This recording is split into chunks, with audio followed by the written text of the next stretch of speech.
Hey guys, I'm gonna show you how to replace the top motor mount on a Dodge SRT4 Neon. So it's pretty simple, honestly. New mounts right here, there's a small, thick end. So it goes in like this. And so these bolts right here that are holding it together are 18 millimeter bolts. So as you can see, you got 18 millimeter ratchet, wrench. Go ahead and take those out. So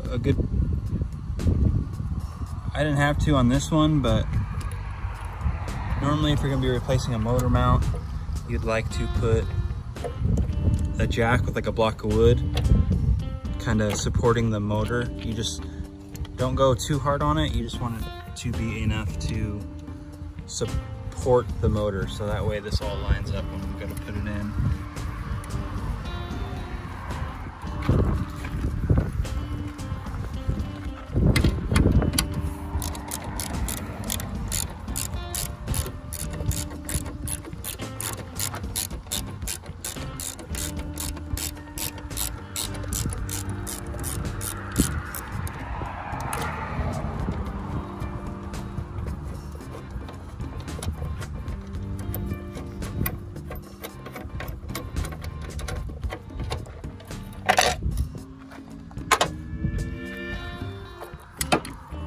All right,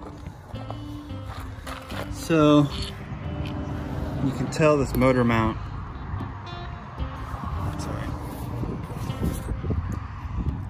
this motor mount's destroyed.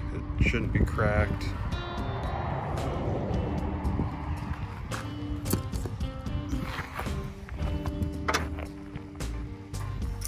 All right, so like I said, here's the new one.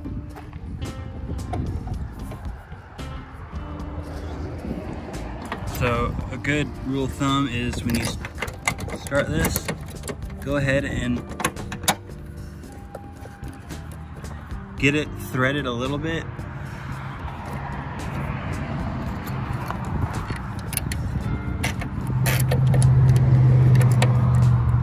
You don't want to tighten anything up until you got both bolts started.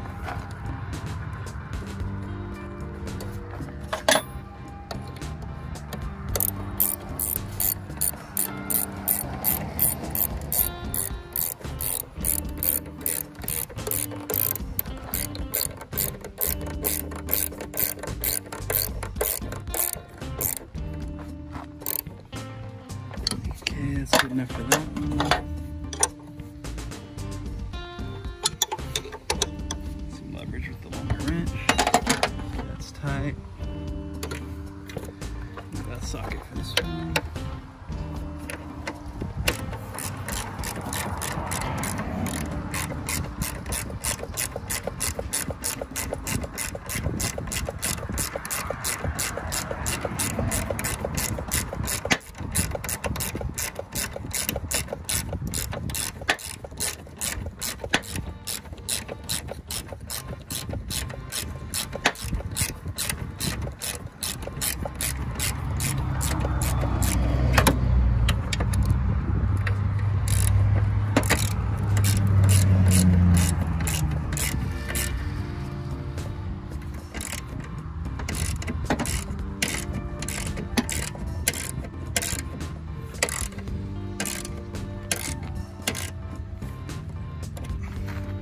Alright, that's how you install the top motor mount on a Dodge SRT4. I'll probably make another video of the lower and the tranny as well. Hope this helped you guys out.